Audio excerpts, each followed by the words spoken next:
Quem é melhor, a rainha do Palácio de Buckingham ou o rei do Palácio da Alvorada?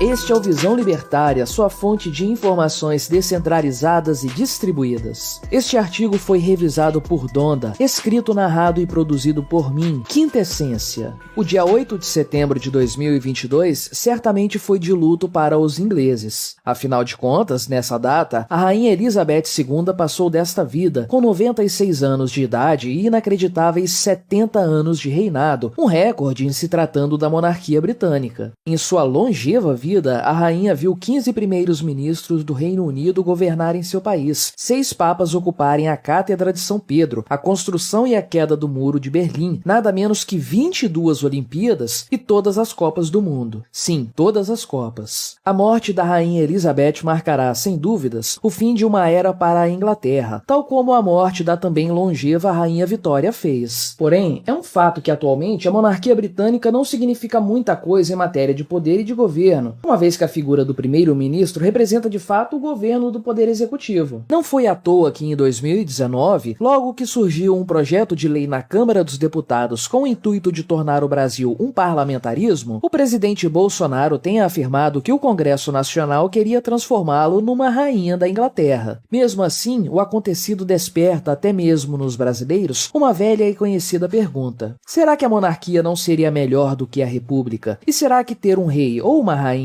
não seria mais vantajoso do que ter um presidente? Partindo dessa ideia, então, vamos apresentar os principais argumentos a respeito dessa questão, tomando por base o pensamento de Hans Hermann Hoppe. Em primeiro lugar, precisamos deixar claro que, como libertários, defendemos que o Estado é sempre ilegítimo e que governos são máfias organizadas a fim de parasitar o restante da sociedade e viver às suas custas, posição que o próprio Hoppe assume, inclusive. Dessa forma, não importa se é uma monarquia ou uma república, se democrático ou absolutista, um governo será sempre ilegítimo do ponto de vista da ética libertária. O Estado será sempre uma máfia e os impostos sempre serão um roubo. Isso posto, porém, podemos analisar a questão sob um ponto de vista utilitário, para comparar ambos os regimes de governo a fim de determinar seus prós e contras. Em primeiro lugar, existe um aspecto moral a ser considerado. No caso de monarquias, sejam elas absolutistas como existiam na Europa no passado, sejam elas parlamentaristas como ainda hoje existem por lá, não resta qualquer dúvida quanto ao fato de que a realeza, a família real e seus agregados são sujeitos que não fazem absolutamente nada de produtivo para a sociedade, mas que são por esta sustentados com luxo e abundância, seja por um suposto direito divino, seja por questões de tradição ou qualquer outra desculpa. Em outras palavras, o povo sabe muito bem que está sendo roubado para sustentar o rei e seus amigos. No caso de governos democráticos, a coisa funciona exatamente da mesma forma, mas a população tende a não perceber isso com facilidade. Governos republicanos afirmam ser um governo do povo para o povo, e o presidente não vem de uma família aristocrática, tendo direito a esse cargo por seu nascimento, mas sim vem do próprio povo eleito por este. O presidente, portanto, não é tido como um diferente que vive às custas da plebe, mas sim como um igual que está no poder para lutar pelo populacho. Nada mais distante da realidade, obviamente. Afinal de contas, os presidentes do Brasil e da França, tal como reis, moram em palácios. E mesmo aqueles que residem em prédios oficiais que não recebem esse nome, como o presidente americano que mora na Casa Branca e o argentino que mora na Casa Rosada, vivem de forma extremamente luxuosa. Pense que no ano de 2015, por exemplo, o Palácio da Alvorada, residência oficial da presidência do Brasil, custou aos cofres públicos o dobro do que custou o Palácio de Buckingham aos seus súditos. E se olharmos os números da residência do presidente dos Estados Unidos, a comparação se torna até injusta. Portanto, o aumento de impostos de um governo monárquico tende a ser visto como apenas mais uma exploração promovida pela realeza, enquanto que num governo democrático, o povo acredita que os impostos irão incidir apenas sobre os mais ricos para favorecer os mais pobres. Embora no caso de uma monarquia parlamentarista esse efeito seja mais atenuado, isso não deixa de ser um ponto positivo em favor desse regime. Outra vantagem vantagem da monarquia é que sua sucessão é claramente definida, ainda que as regras sejam um pouco complexas em determinados casos. O até então príncipe Charles, poucos dias após a morte da rainha, já se tornou o rei da Inglaterra, Charles III. No caso de regimes democráticos, porém, a sucessão do governo é geralmente uma bagunça. Candidatos de oposição ao governo até então vigente sempre prometem em suas campanhas mudar tudo o que está aí, começar do zero, reconstruir o país a partir de um novo governo, etc. Mesmo no caso britânico, onde o chefe de governo é efetivamente o primeiro-ministro, a coisa é muito mais simples. Boris Johnson foi recentemente substituído no cargo por Liz Truss, sem que o povo inglês tivesse que ir às urnas. Afinal de contas, isso só acontece nas eleições parlamentares. Em outras palavras, não foi necessário gastar a fortuna que nós brasileiros gastamos para fazer uma sucessão presidencial, como nas duas eleições de Dilma Rousseff, que somadas gastaram mais de 1,4 bilhões de reais. Isso sem contar os outros candidatos, é claro. Outro ponto destacado por Hoppe é que os reis, ao considerar o país governado como sua propriedade privada, tendem a preservar tal patrimônio, a fim de deixar uma herança para seus filhos. Em outras palavras, um bom país a ser governado por seus sucessores. Levar a cabo políticas econômicas desastrosas poderia não só destruir a riqueza acumulada e comprometer o sustento da família real no futuro, como poderia causar agitações populares que, eventualmente, poderiam derrubar o regime vigente. Monarquias, então, costumam ser mais estáveis do ponto de vista econômico. Governos democráticos, por sua vez, não possuem tal preocupação sucessória. No Brasil, um presidente ocupará seu cargo, quando muito, por 8 anos. É preciso, portanto, fazer tudo o que for possível, incluindo aí roubar dinheiro ainda no primeiro mandato, porque os próximos não estarão garantidos. É por isso que presidentes e seus asseclas, com muita frequência, tratam o país e suas riquezas como bens a serem saqueados, pilhados com vigor, ao contrário de reis e de sua nobreza, que tratam a nação como uma vaca generosa a ser constantemente ordenhada. Monarquias tendem a conservar a vaca para ter leite sempre à disposição. Democracias tendem a matar a vaca para vender sua carne o mais rápido possível. Além disso, existe o fator da típica longevidade de um reinado. Pense que se o rei Charles III, um idoso que já conta com 73 anos, viver o mesmo que sua mãe, ele ainda reinará por 23 anos, ou seja, pelo equivalente a quase 6 mandatos presidenciais em outros países ocidentais como o Brasil. Ainda que muitos primeiros ministros ocupem o cargo durante esse período, o fato é que a estabilidade do chefe de Estado costuma garantir certo conservadorismo econômico e ideológico, o que evita mudanças bruscas nos rumos tomados pelo governo, coisa que acontece com muita frequência nas republiquetas latino-americanas, por exemplo. Estados serão sempre máfias, e não importa quem esteja no poder, se um rei ou um presidente, esse sujeito será sempre um ente ilegítimo, cujo único e real objetivo será assaltar nossas carteiras para encher os próprios bolsos. Mas não dá para negar que, máfia por máfia, existem bandidos piores que outros. Dada a sua natural característica, a democracia tende a elevar os piores ao poder, a valorizar a mentira como forma de governo e a privilegiar decisões de curto prazo, que geralmente se mostram equivocadas. Faça um exercício mental e perceba que nos últimos tempos, os responsáveis pelas maiores catástrofes humanas, militares e econômicas foram as repúblicas democráticas. É certo que as monarquias europeias iniciaram a Primeira Guerra Mundial, o mais sangrento conflito da história até então. Os imperadores, porém, pagaram o seu preço. As grandes monarquias da Europa continental, Alemanha, Áustria e Rússia, foram riscadas do mapa. Porém, o mundo veria atrocidades ainda piores serem cometidas nas décadas seguintes por governos populares, constituídos não por laços sanguíneos, com interesse em heranças, mas sim por laços de violência e disputa de poder. Por outro lado, o único país que teve coragem de abandonar a União Europeia e que não abriu mão de sua própria moeda para abraçar o euro foi um país governado por uma rainha. E se há muito a se questionar a respeito de políticas adotadas pelo Reino Unido, especialmente nos últimos tempos, é interessante frisar que tais decisões, em sua maioria, não se devem à sua casa real, mas sim a seus representantes eleitos pelo povo. No fim das contas, porém, o fato é que todos os estados estão se desmanchando, com a diferença de que alguns desaparecerão primeiro. O conservadorismo típico das monarquias poderá garantir-lhes uma sobrevida maior, mas nenhum governo deste mundo é eterno. E certamente o rei Charles III inicia uma nova era na história inglesa, europeia e, por que não, mundial. Mantendo o estilo de sua falecida mãe, criando um novo estilo mais progressista, ou mesmo renunciando em favor de seu filho, o que ele não será capaz de fazer, porém, é evitar que o Estado inglês, como todos os demais, desapareça por completo em não muito tempo.